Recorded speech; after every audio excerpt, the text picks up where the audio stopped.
Hi, I'm Charles Cox, Director of Finance for the City of Farmers Branch. I'm pleased to be able to spend a few moments with you going over the proposed budget for the fiscal year 2013. Some of the key budget adoption dates for the proposed budget.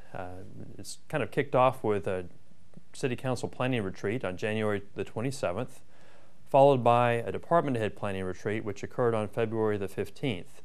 The purpose of the department head planning retreat was to take the information that was developed and the update of the city's core values and goals that were directed by the City Council and put that together in terms of department head budget planning. After February 15th, department heads began to put together their fiscal year budgets and they have now been actually submitted to the City Council. They were actually delivered on July the 31st. There were budget workshops scheduled for August 14th, 15th, and 16th. And then on September 18th, we have a key date of public hearing, and actually the budget adoption date is that date. Then, of course, October 1st is the beginning of our fiscal year and budget implementation. On today's agenda, we're going to be talking about organizational requests, the City Manager's proposed budget highlights, major revenue trends, the property tax rate, water and sewer rate, major expenditure trends, some major technology projects, special events, talk a little bit about some of the other funds of the city, certainly the capital improvement funds, fund balance target change, and then the upcoming potential bond issues.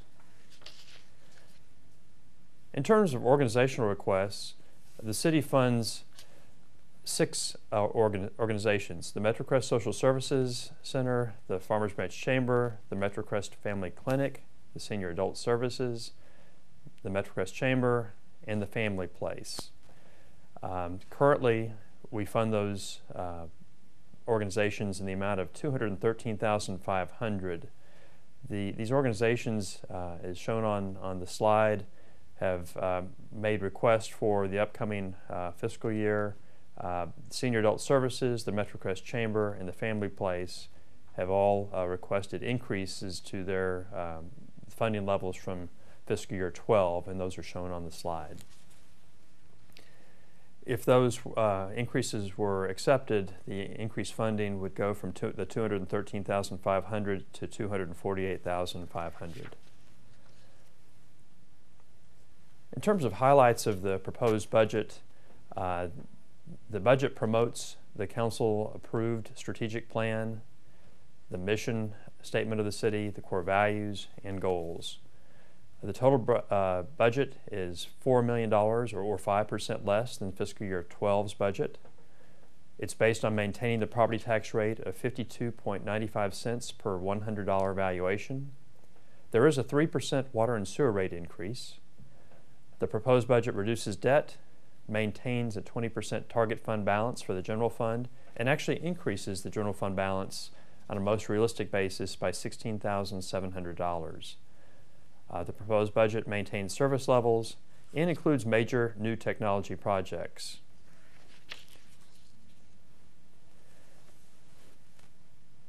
Additionally, the proposed budget, in terms of personnel, reflects a continued decrease in personnel cost for the city, is depicted by the graph since 2008. About 100 full-time positions, non-public safety positions, have been reduced in the city's budget. The graph depicts that. Personnel costs, which at one point were 79% of the city's budget, are now down to 66% in the proposed budget. There are 2 full-time positions that have been requested in the proposed budget. An athletic coordinator position, which was actually a contract position in this current fiscal year, but is being proposed as a full-time position for next year. And then a senior systems administrator for the Information Services Department. The proposed budget provides for a 0 to 4% merit pay to non-sworn employees, and provides a 3% pay structure adjustment for sworn employees, that'd be the police and firefighters. In terms of the Texas Municipal Retirement System, TMRS, The unfunded liability has been reduced 5.6% to $30.5 million, and the funded ratio is increased to 84.6%. For public pensions, anything greater than 80% is considered a healthy system. In terms of capital investment, the street maintenance budget is maintained at $1 million annually for street maintenance. We have returned to a full fixed asset replacement schedule, which is currently $1.2 million annually. And then library materials were maintained at the current level of $210,000. Some of the items that are included in the fixed asset replacement schedule for this year include a new green grabber truck, police patrol vehicles, a sewer vacuum truck, and then a new ambulance. In terms of major revenue trends, the graph that's displayed now is actually showing the major revenues of the city: the property taxes, sales taxes, franchise taxes, hotel taxes, and water revenues. As you can see, these particular trends are indicating that most of these revenue sources are have been fairly stable, and there's not really a large degree of growth in any of them, other than in sales tax. We're projecting a 4% revenue growth next year. Property tax revenue would also slightly increase. In terms of landfill revenue trends, this chart displays the projected landfill revenues, past revenue trends, and it indicates the royalty fee we receive, currently 10% on landfill fees. That particular royalty fee would increase to 16% by contract if we were to achieve an expansion permit for the landfill, which we currently are in the process of pursuing. In terms of property values, this particular graph shows property values in constant dollars, that'd be inflation-adjusted dollars, and as shown, this shows residential values, commercial real property values, and business personal property values, and just kind of shows how they have progressed since 2002. For this current fiscal year, the property values were certified with the commercial values indicating a 1.09% increase, the business personal property values at 4.21% increase, and the residential real property values had a 0.22% drop, essentially a flat on the values of residential property. Overall, property values in the City of Farmers Branch increased 1.55%.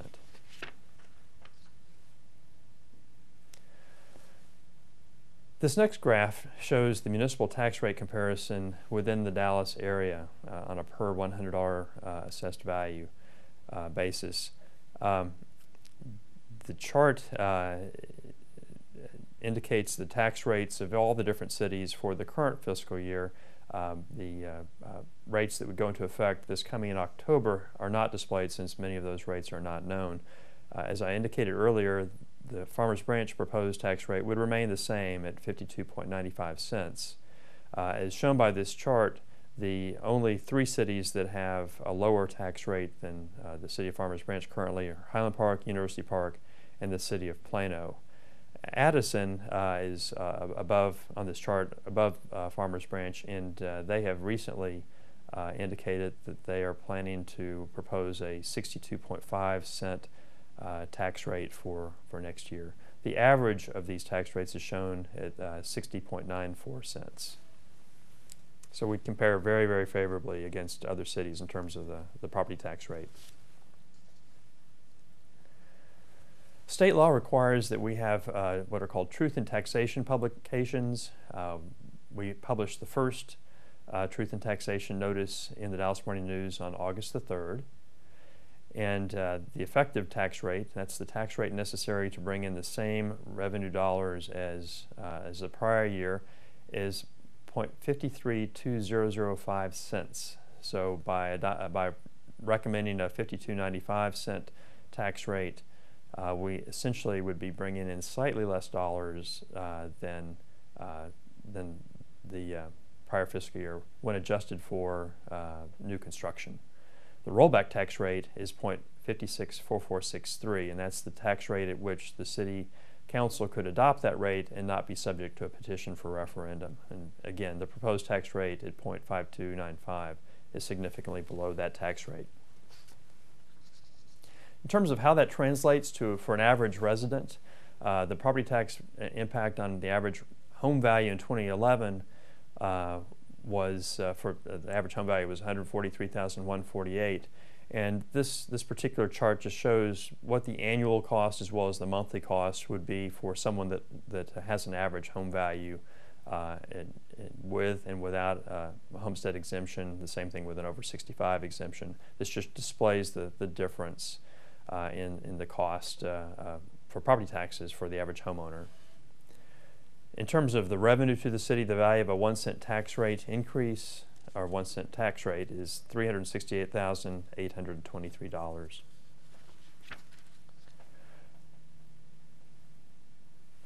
This next graph shows a cost of service comparison, and the graph is actually put together annually by the City of Carrollton and displayed in their budget. And what this indicates is that based on an average home value of $175,000, what the annual costs are for someone with a home value in that area. This just shows that Farmers Branch is the lowest cost in terms of annual cost of all the cities in the area. The main reason for that is that, and this chart includes property taxes, water and sewer charges, residential garbage charges, and then stormwater utility charges. Now, the main difference between Farmers Branch and the other cities is that Farmers Branch is one of the few cities that does not charge for residential pickup. We're very proud of that fact. We also do not have a stormwater utility rate, which is another rate that most of the other cities in the area have. So we compare very, very favorably in terms of cost of service for the average home value of $175,000, and this displays that at the average annual cost of $1,599.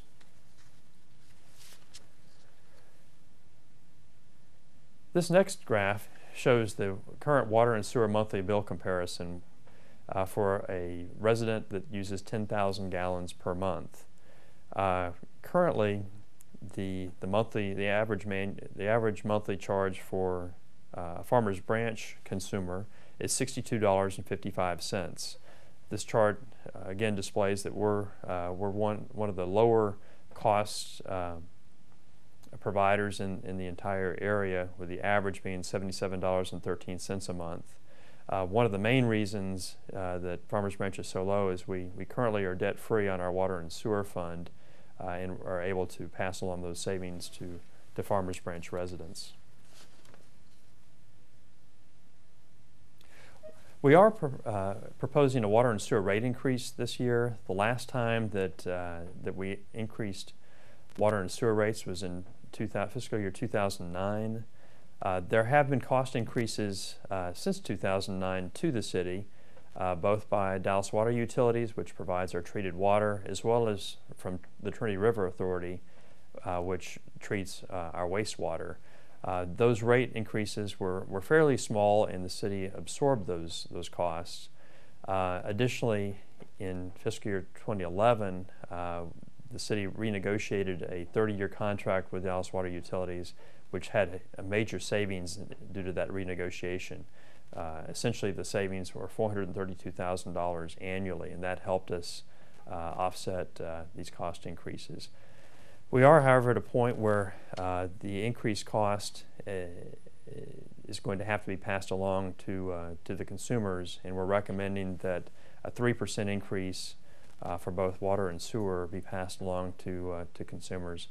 The impact on the average water bill for a resident would increase about $1.88. In terms of Dallas Water Utilities and TRA, both those organizations have indicated that their major new facilities will be coming on the line within the next few years, and that they are projecting that there will be some significant cost increases, not just this next year, but in future years as well. So we certainly will be closely monitoring that, and may have to look at having more frequent cost increases or rate increases to our consumers as those cost increases are incurred. In terms of the Dallas water utilities, I do want to point out that the zebra mussels, which have been very invasive species of mussels that tend to clog lines and are very difficult to control in water utility systems that are to the north of us, it's been a major problem for those systems, and it's dramatically increased their cost to control those zebra mussels. The Dallas system does not have any zebra mussels. However, again, I mentioned they're very invasive species. That's something that's going to be watched closely, and at this point, again, the Dallas water system is zebra mussel free, but that could change in the future, and if it did change, that would dramatically increase the cost for treated water. This next chart actually shows the proposed 3% increase, the current rates per 1,000 gallons, as well as the proposed for both water and sewer. I do want to point out that on the residential side, that sewer billings, they're based on the water consumption, but the sewer billings are actually capped at 10,000 gallons for a residential use. So if a resident were to use more than 10,000 gallons, for example, the maximum they would pay under this scenario would be the $1.71 per 1,000 gallons, up to 10,000, and then nothing beyond 10,000. In terms of major expenditure trends, the total budget is down almost $4 million, 5%. The general fund budget is up $250,900 from the mid-year amended budget level. Again, I point out that general fund personnel costs are 66%. Total property tax supported debt is at $13.5 million, which is down about $2.6 million from 2012. The city, in terms of shared services projects, we're in accordance, in combination with the cities of Carrollton, Town of Addison, and Coppell, we continue to look at different ways we can share services to reduce cost. And one of the main ones we're looking at now is actually a consolidated dispatch system, which is in accordance with core value number 10, which is one of the core values that the City Council has established for the city. In terms of technology projects, we're really looking at fiscal year 13 as kind of the year of technology. There's some major technology projects that are being recommended for the 2013 budget. The first certainly is the new city website. It's been a number of years since that website was refreshed, and the proposed budget provides an opportunity to substantially improve that website and provide some additional functionality for citizens. A new agenda management software system is proposed, which would allow staff to more easily and readily put together the agenda and share that agenda electronically with residents. A digital video indexing of city council meetings would be part of that, where it would be possible for residents that come and look at the city's website, or anyone looking at the city's website, could go to the agenda and after the city council meeting and actually click on the agenda item, and would actually have the opportunity to be able to see the city council deliberation in a video on demand type of environment immediately, which will be, I think, very useful for the transparency of city government. An enterprise financial management system is proposed. The city has used its current financial management hardware and software since 1995. That system is from a hardware perspective, is no longer supported. The programming required for it is an old programming, and it's harder and harder to find folks with that programming knowledge. So a new system is proposed that would kind of bring the city into modern day for financial management systems and be a lot more flexible for the future. Another project is a computer server virtualization implementation. This particular project would allow us to consolidate 22 different servers hardware servers and into a kind of a 3-host server environment where those servers could be what are called virtualized. Makes it a lot easier to manage those, makes it a lot easier to make sure that the systems are backed up, that we're redundant, and that we have a very high uptime, which is very important to city staff and certainly to residents when they're dealing with city government. The 911 system is scheduled to be replaced and is included in the budget. This will position the city very well for what's called the next generation of 911 systems. Those systems have the capability of actually receiving text messages or fax or email rather than just being able to access those systems by the telephone. It will allow other electronic devices to be able to essentially make 911 calls. It's a major upgrade, and it's going to provide a great deal more functionality for the residents of Farmers Branch. Kind of related to that is that there is a major digital public safety radio system upgrade in the proposed budget. That system currently is shared with the town of Addison as well as the city of Carrollton. It's an analog system, and all 3 cities in Coppell, the city of Coppell would be a 4th city that would enter into this system, but all 4 cities would get together, or planning to get together, to actually pay for a major upgrade of the current radio system to be a digital system. In terms of the computer-controlled energy management system, currently at City Hall we do not have an energy management system. Some of our newer facilities, such as the Senior Center and the Recreation Center, have these systems.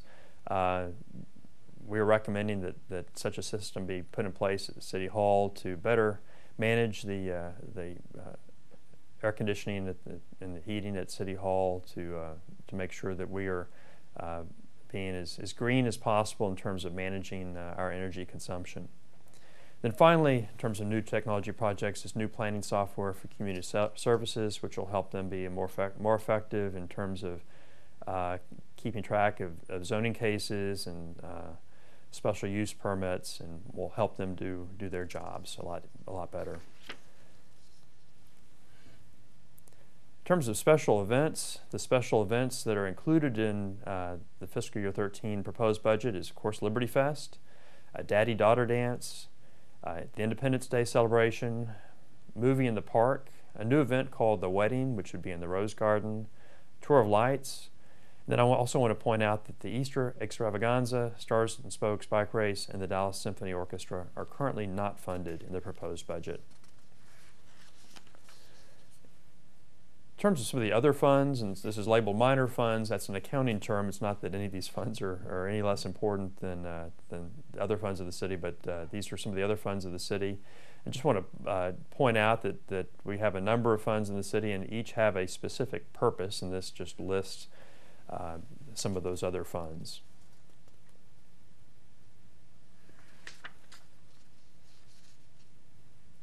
In terms of capital improvement project funds, or CIP funds, this particular slide shows some of the main CIP funds of the city.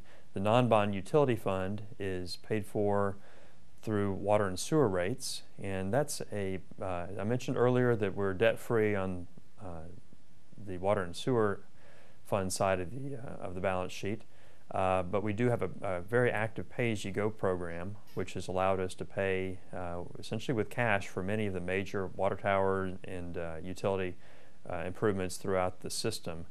We also have a tax increment finance district number 1, which also is known as the Mercer Crossing TIF, and then we have a non-bond CIP program as well as another TIF called the tax increment finance district number 2. The proposed budget addresses all of these funds. In terms of fund balance targets, we are recommending a change. Currently for the general fund, we have a recommended fund balance target of 20% of annual operating expenditures, essentially equivalent to 75 days worth of annual operating expenditures. Some of the uses of fund balances are for emergency funding, for cash flow cycle smoothing. For example, our fiscal year starts in October, yet most of our property tax revenue doesn't come in until January, roughly when it's due. And so we have generally at the beginning of the fiscal year we generally have low cash flow, low revenues coming in, and that picks up during the year, especially as we get closer to January. However, we still have fixed costs, such as personnel costs, that by having a fund balance, we can dip temporarily into fund balance just from a cash flow perspective, and then that gets smoothed out when revenues start coming in January, or heavily coming in January. Additional uses of fund balance include interest earnings to help moderate short-term recessionary cycles, which we've experienced recently. And then for unanticipated one-time expenditures, for example, if there was emergency or there was a severe weather event or a catastrophe, fund balance can be used to help offset that particular one-time expenditure. The recommended change for the targeted fund balance is it's actually we're recommending that we move from a set percent to actually a targeted range approach, which many cities have moved towards. That particular range that we're recommending is that the low end of the range be 15%, or equivalent to 55 days of annual operating expenditures, and the high end be at 20%, the 75-day level. So we're not recommending dipping down currently, we're just saying that we recommend having a range targeted fund balance as opposed to just one set number. Again, the low end 15%, the high end 20% for the general fund only. This next slide shows the debt service portion of the property tax rate. Since the year 2000 to 2013, the bar graph shows the darker portion of the bar shows that amount of the tax rate that is used for operations versus the area of the bar that slashes on it. That's the portion of the tax rate that is used for debt service. So this just illustrates that over time, that as we've paid off a good portion of the debt service of the city, that most of the tax rate is currently being used for operations.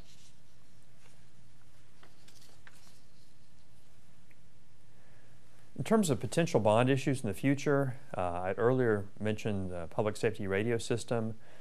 Again, it's a major upgrade from analog to digital system shared by 4 cities. Total cost is estimated at $18 million.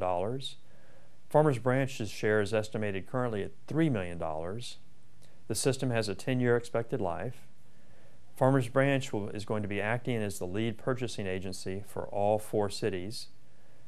Funding would be needed in January 2013. We're currently in the process of releasing a request for proposals to receive proposals on this particular system. So the final costs haven't been ironed out. These are just estimated costs at this point. The first debt service payment is expected to be in fiscal year 13, and if bonds were to be used to pay for this system, the property tax rate impact is estimated at 1 cent increase on the tax rate. The next slide kind of shows how a radio system would look, and as shown, there's 2 radio transmitter sites or receiver sites in Farmers Branch in each of the towers the water towers that are shown on this particular map. And this just again shows kind of a diagram of where the towers and where the base station would currently be. It's currently in the city of Carrollton. Under the proposed system, there'd be a failover secondary master system that would be in Farmers Branch, so that there would be some redundancy built into this radio system.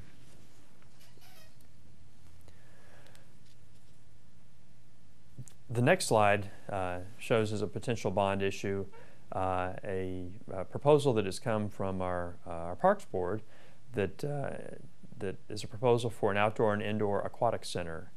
The particular center would have estimated total project construction cost of $6.8 million.